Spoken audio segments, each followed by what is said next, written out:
Hoy vamos a narrar la historia de las santas Perpetua y Felicidad y santos compañeros, mártires africanos, del 202 al 203. En la introducción dice: no debe olvidarse que en los primeros siglos del cristianismo el martirio se consideraba la más alta perfección a la que podía aspirar un seguidor de Cristo. En los Hechos de los Mártires pueden leerse historias conmovedoras sobre el coraje de obispos y laicos, de vírgenes y casados. A veces comunidades enteras fueron perseguidos por el poder civil, con el objetivo de erradicar la fe que se extendía como una mancha de aceite entre la gente. No faltaron obviamente los que para salvar la piel ofrecieron sacrificios a los ídolos, solicitando ser readmitidos en la comunidad apenas desaparecía el peligro de persecución. La narración del martirio de Perpetua, Felicidad y sus otros compañeros permite comprender las profundas relaciones de fraternidad que se establecían entre los cristianos de aquellos tiempos y cómo en ese clima incluso las mujeres casadas tenían el valor de afrontar el martirio. Perpetua era una joven patricia, casada y con un bebé. Por su rango y su inteligencia era una mujer instruida. Su familia era cristiana, a excepción del padre. Felicidad era la doncella de Perpetua, quien la había ganado para la fe. También ella estaba casada y en el 8º mes de su primer embarazo. La sintonía entre ambas era perfecta. Junto a ellas se encontraban Saturnino, Segundo y Revocato, todos catecúmenos cuando fueron arrestados y encarcelados en Tuburbo Minus, un pueblecito cerca de Cartago. El responsable de la comunidad, Sáturo, se entregó espontáneamente a las autoridades para compartir la suerte de sus hermanos. En prisión, Sáturo los bautizó como preparación al martirio. El padre de Perpetua fue autorizado a visitarla y le suplicó inútilmente que se retractara. Tras un periodo de encarcelamiento privado, durante el cual ella pudo continuar amamantando a su hijo, fueron trasladados a un sótano, fétido, helado y oscuro, que así describe. Retrocedí aterrada porque nunca había vivido en semejante oscuridad. Qué calor opresivo, qué situación tan penosa por los vejatorios intentos de chantaje que recibía de los soldados.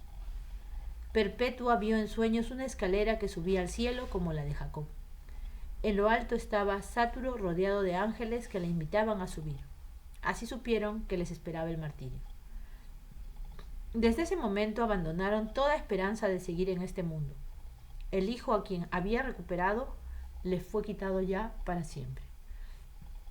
Cuando los prisioneros fueron llevados al foro de la ciudad para ser interrogados, los jueces permitieron que el padre se acercase a Perpetua con el bebé, pero ni las súplicas de esta, ni la visión, las súplicas de este, ni la visión del pequeño le hicieron dudar.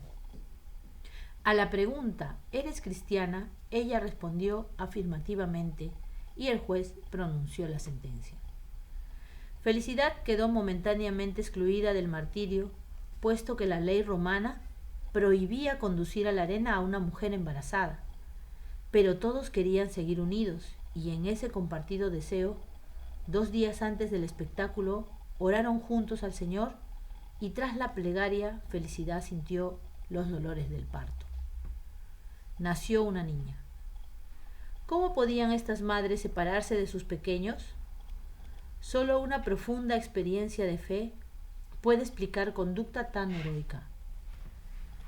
Segundo no había tolerado la dureza del cautiverio y ya había partido al cielo. El anfiteatro estaba a rebosar. Al pueblo le agradaban esos espectáculos. Esta vez la curiosidad era incluso mayor, pues entre ellos había una joven patricia, y los condenados eran lavados, como se llamaba a los cristianos, a causa del agua del bautismo.